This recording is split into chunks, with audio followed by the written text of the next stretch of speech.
키워드로 살펴보는 국회는 지금. 오늘 살펴볼 두 번째 키워드는 누구를 위한 파업인가입니다. 지난 2016년 기아차 지속가능 보고서에 따르면 2015년 직원급여는 총 3조 5,957억 원으로 1인당 급여액은 1억 630만 원에 달했습니다. 2013년에 1억 190만 원, 2014년 1억 610만 원에 이어 3년 동안 1억 원을 넘었다고 발표를 했는데요. 신입사원의 연봉을 살펴보면 4,590만 원이었습니다. 이게 2016년도 기준인데요. 적다고 볼 수 있을까요? 아니요, 절대 적지 않죠. 네. 그러니까 대한민국 평균 직장인의 월급이 300만 원이 조금 넘습니다. 네. 그러니까 2016년 기준이라고 해도 네. 3배가 넘는 수치거든요. 네. 저는 이제 평균보다는 중간값과 비교를 해야 된다라는 입장인데요. 왜냐하면 평균은 이제 고소득자들이 통계를 많이 왜곡하기 때문에 중간값 통계를 보시면 직장인의 월급 중간값은 2018년 기준으로 223만 원. 확 떨어지네요. 2019년 기준 1인 중위 소득은 170만 원입니다. 통계랑 비교하면 확실히 적지는 않은 금액이죠. 기아차 같은 경우에는 평균값과 중간값이 그렇게 큰 차이는 나지 않을 것 같아요. 왜냐하면 분포가 균일하기 때문에 연차에 따라서 조금씩 올라가기 때문에 네. 크게는 차이는 안 날 것 같은데 그래도 우리 사회 대한민국의 중간값이랑 비교하면 상당히 많은 액수다 이렇게는 말씀드릴 수 있죠. 두 분 다 이게 그 기준으로 보더라도 액수가 많다라는 입장이신 건데 이제 지난 19일에 기아차 쟁의대책위원회는 부분 파업을 결의를 했습니다. 이후 사측과 노조는 교섭에 들어갔으나 접점을 찾지 못했는데요. 그 결과 25일 기아차 노조는 오전 조업 이후 예고했던 부분 파업을 개시했습니다. 사측에 어떤 제안을 한 걸까요? 우선 6가지 이제 쟁점이 있어요. 그러니까 네. 노조 제시안에는 기본급을 12만 원 인상을 해달라. 네. 이게 첫 번째고, 두 번째는 이제 지난해 영업이익 30% 성과급 배분을 해달라. 네. 세 번째가 통상임금 확대를 적용해달라. 네. 또 네 번째가 잔업 30분 복원. 네. 다섯 번째가 이제 이사진들의 사퇴. 네. 마지막이 이제 65세까지 정년을 보장해달라. 이 6가지였거든요. 모두 돈과 관련된 내용인 것 같은데요. 그렇죠. 이제 돈과 어떻게 보면 워라밸이죠. 네. 일과 이제 균형까지 맞추겠다는. 사실은 이게 지금 저희 타이틀처럼 누구를 위한 파업인가라고 했는데 네. 파업이라고 하는 것은 사실은 이제 노조가 저희 결성될 때는 이제 일하는 노동자들을 대비를 해서 이제 사측과 싸워내면서 본인들의 이제 권리를 추구하는 상황인데 지금은 연봉이라든지 제시안을 보시면 전부 다 금액적인 거예요. 그러니까 이런 부분에서 현재 이제 국민들이 좀 분노하고 있지 않나 이렇게 생각이 되어집니다. 노조가 저는 네. 본인의 월급을 올려달라 이거는 너무나도 자연스러운 주장이긴 해요. 왜냐하면 저희 노동 관련 법률에서도 노조는 이제 근무자의 근로조건을 향상을 위해서 파업을 하고 투쟁을 할 수가 있습니다. 오히려 이제 정치 파업이나 이런 게 안 되는 거죠. 경영에 개입하겠다 또는 정치적 이슈를 이렇게 가져가겠다 이런 파업이 안 되는 거지 월급을 올려달라 근무 여건을 개선해달라 이런 파업은 너무나도 당연하고 가능은 한데 네. 국민 정서상 받아들일 수 있느냐 이것은 분명히 별개의 부분입니다. 충분히 주장할 수 있는 내용들이었다라는 말씀이신데 네. 이제 사측에서는 이 같은 계열사인 현대차 수준으로 하겠다라고까지 말을 했는데 결국 파업을 했거든요. 이 노조 측의 주장은 어떤가요? 그러니까 기아차 노조가 상당히 좀 아쉬운 부분이 있어요. 그러니까 네. 사실은 이제 현대차 생산지 대비 연 200만 원을 덜 받게 되면서 이런 게 어떻게 보면 자존심 싸움으로 이제 번진 거거든요. 네. 그러니까 우리도 똑같이 일을 하는데 현대차는 200만 원을 더 받아가고 우리는 네. 200만 원을 더 받지 않으니까 이런 과정을 겪은 거예요. 그러니까 변호사님이 말씀해 주신 것처럼 당연히 노조에서는 임금을 올리고 이제 보다 본인들이 이제 권리를 주장하는 건 당연한 거고 맞는 거지만 현재 시국, 코로나 시국에서 정말 지금 나라가 어렵고 전 국민이 어려운 상황에서 더군다나 연봉이 적은 것도 아는 상황에서 이렇게 한다는 것은 시기상조가 아닐까 이렇게 생각이 되어집니다. 예, 사실 비교라는 거는 늘 자기보다 잘 나가는 사람들이랑 비교를 하게 되거든요. 기아자동차 노동자와 노조의 입장에서는 자기보다 잘 받는 현대차와 비교를 하는 것 자체는 너무나도 자연스러운 현상입니다.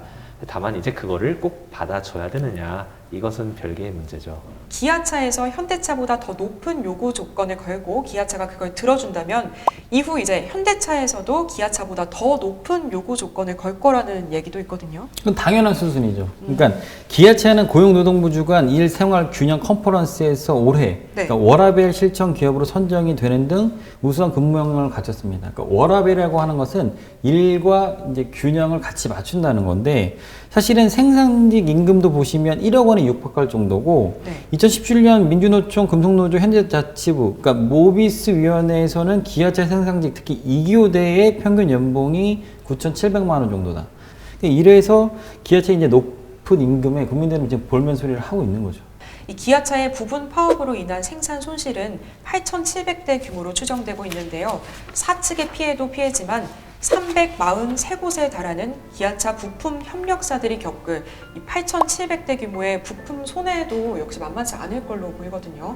예, 정확히 말하자면 단축 규모를 확대를 하면서 생산 손실 규모가 3만 대로 확대되었고, 3만 대요? 예, 손실액은 이제 8천억 원 정도로 추산이 되고 있습니다.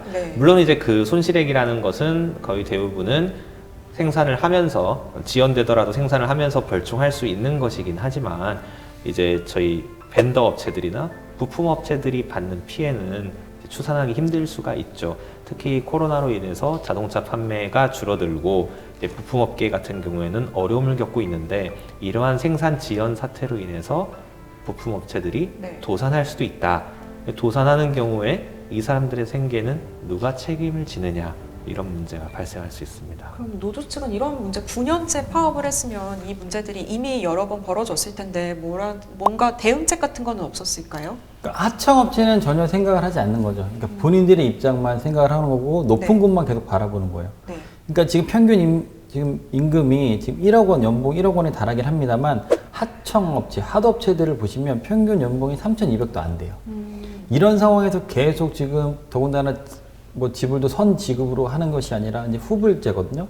그러면 중소기업을 운영하는 입장에서 직원들의 임금도 줘야 되고 공장 가동도 해야 되는데 이런 게 잠정적으로 중단이 된다. 그러면 유지를 해야 되는데 이 상황이 상당히 힘들어요. 더군다나 현재 코로나 시국에 더군다나 일이 없는 상황에서 나중에 이걸 또 기일을 맞추려면 또 일하는 시간이 늘어지고 위험이 발생이 되잖아요. 이렇게 되면서 근무 여건이 더 열악해지는 것은 본인들은 근무 환경이 좋아지면서 워라밸을 외치지만 하청 하도업체는 워라밸이 아닌 정말 계속 나락에 빠지는 상황이 형국에 초래되는 그런 상황입니다. 논리는 있어요. 이제 우리가 좋아져야 너희가 좋아진다, 이런 논리인데 이게 일종의 낙수 효과 같은 거거든요. 그러니까 원청이 좋아져야지 하청이 좋아지는 게 아니냐, 이렇게 주장을 하고 계신데, 원청의 생각이잖아요. 그건 원청의 생각이지 하청의 생각은 좀 다르거든요. 근데 실제로 원청이 좋아져서 하청이 대우가 개선이 됐느냐, 그렇지는 않기 때문에 낙수 효과는 없었다, 이렇게 말씀드릴 수 있을 것 같습니다. 그러니까 보통 원청에서 일하는 사람들의 심리는 그거예요. 우리가 원청이니까 우리가 일을 따왔으니까 너네한테 일을 주는 거야. 우리 때문에 너네가 먹고 살아야 된다, 사는 거야. 이런 어떻게 보면은 말도 안 되는 그런 심리가 작용되고 있거든요. 중소기업에서 일하는 것들은 서민이잖아요. 일하는 분들은. 그러니까 이런 부분에 있어서 당장 피해를 보고 생계에 막심한 영향을 받을 그런 것은 여실히 서민이 아닐까. 본인들 기아차 노조들은 본인들도 서민이라고 외치지만 1억을 받는 서민은 없어요. 그런 부분이 좀 아쉽죠. 뭐 낙수 효과를 기대한다고 했는데 실제로 그게 이어지지 않을 것 같고, 그렇다면 그분들의 이제 피해가 막대한데 누가 책임을 져주나요? 생산 지연으로 인한 손해는 노조의 규칙에 의한 것이기 때문에 발주 지연과 이에 따른 대금 지급의 지연은 어쩔 수 없다. 노조는 이제 사측이 협상에 성실하게 임하지 않았기 때문에 어쩔 수 없이 파업을 한 것이고, 이로 인한 손해는 우리의 책임이 아니다, 이렇게 얘기를 하고 있습니다. 두 논리 다 말은 되는데, 문제는 이제 피해는 생겼는데 책임을 지는 사람들이 없다, 이렇게 말씀드릴 수 있네요. 이 기아차 노조는 이제 현대차 노조와 함께 이제 비판의 이제 목소리가 많은 것 같은데요. 이 두 회사 파업 모두 강성 노조, 귀족 노조라는 이 별칭이 붙을 정도로 국민에게 안 좋은 인식으로 자리 잡고 있는 것 같거든요. 네, 실제로 인식이 좋지는 않죠. 그래서 인식을 좀 개선하는 부분들을 노조에서도 고민은 하고 있는 것 같은데 네. 그것보다는 본인들의 근로 조건이나 근무 조건을 개선하는 게 더 우선이기 때문에 네. 이런 이슈에 집중하는 것으로 판단이 되고 있습니다. 이게 뭐 사실 노조라는 단체가 국민에게 잘 보이기 위한 조직은 아니거든요. 네. 노동자들의 권익을 보호하기 위한 조직이지 노조의 기능에는 충실하고 있는데 그것이 과연 다른 공익에도 부합하는가 여기에 대해서는 의문이 있죠.